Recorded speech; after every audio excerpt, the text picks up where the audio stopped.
showtime. On February 20th, learn a new 4-letter word. Here's my favorite DUFF. What? DUFF, designated ugly fat friend. It's not like a big deal. Every group of friends has one. You're the one who's approachable. You friended up. Good for you. Before this movie, did you know about the term the DUFF, or was Nope. that a thing? I had no idea what it meant or what it was. I was familiar with the book, so I had an idea of what it was, but I didn't think it was something that actually existed in high school. But it was funny because when I first posted, like, yeah, I'm joining the cast of the DUFF, super excited, so many people knew what that was. So it's definitely a real term in high schools. People were familiar outside of the book. You can't take it literally. The DUFF doesn't actually have to be fat or ugly. Tony Romo's a Dallas Cowboy. It's not like he rides a horse. I have no idea. Was there a challenge for you guys to shoot, whether it was emotional or like the most takes because it was too funny? Oh my Was goodness. the dancing stuff for me, making the video. It was like very fun, but like we shot for like 6 hours And straight it was of the dancing. first day of filming. Yeah, first day of filming, 6 hours, and like 20 outfits, like full, and like I was like, you guys just keep it short, and they were like, okay, and then it was like entire songs, and I was like, like trying to like bring energy or do new thing. It was weird too because I like had just met the crew. I was like, please take me seriously. I was a DUFF. That's crazy because you're so I know.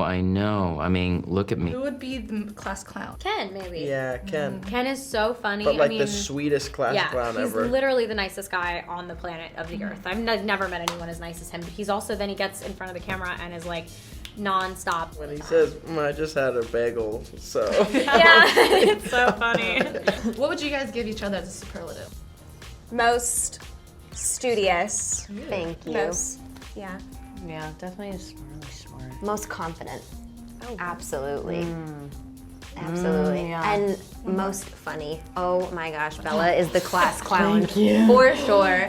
Most coolest everything. I love Robbie. I think he's the coolest guy in the universe. Like, really, he has it all going for him, except that he's Canadian. That's the only downside. Most amazing girl on the planet. Thank you. Second to Italia because she's my fiance. Agreed. She's also my fiance. She doesn't know it yet, but she is. Perfect. What would you guys hope people take away from this? I think it's really a movie where everyone can relate. You know, there are times in our life where we feel like we might be pushed around or pushed past our points of comfort. And I think it's a movie of hope. And it's presented in a funny way where it's like, yeah, you know, sometimes people make you feel not great about yourself, but that's okay because you're amazing, and just remember that. You're still you. Absolutely. Yeah. I mean, I think at any point in our life, be it high school or after high school, people are sort of going to challenge us about who we are. And I think it's a matter of addressing the challenge. Either you feel the need to change, or like Bianca said, you go, I'm me and I'm awesome, and that's the me I'm going to be. I think for me, you know, the term of the DUFF, I know it's like a really negative connotation, and, you know, I get a lot of like, well, you're not fat enough or ugly enough to play that. And I'm like, so are you saying that someone is? And I just really wanted, for people to know that you're not alone, because I think it can be a really isolating feeling, that struggle, and I wanted to make sure that people knew that they're not alone, and then also to really like look at how no matter what box anybody tries to put you in or what label they throw at you, regardless of any of it, it's not real, and you don't have to subscribe to it, and you don't have to let it affect you, you know, because the reason people do that is out of fear, to try to bring somebody down that they don't understand or they feel threatened by. So it was really important to me to be like, give some people a perspective, so maybe that stuff didn't seem as powerful.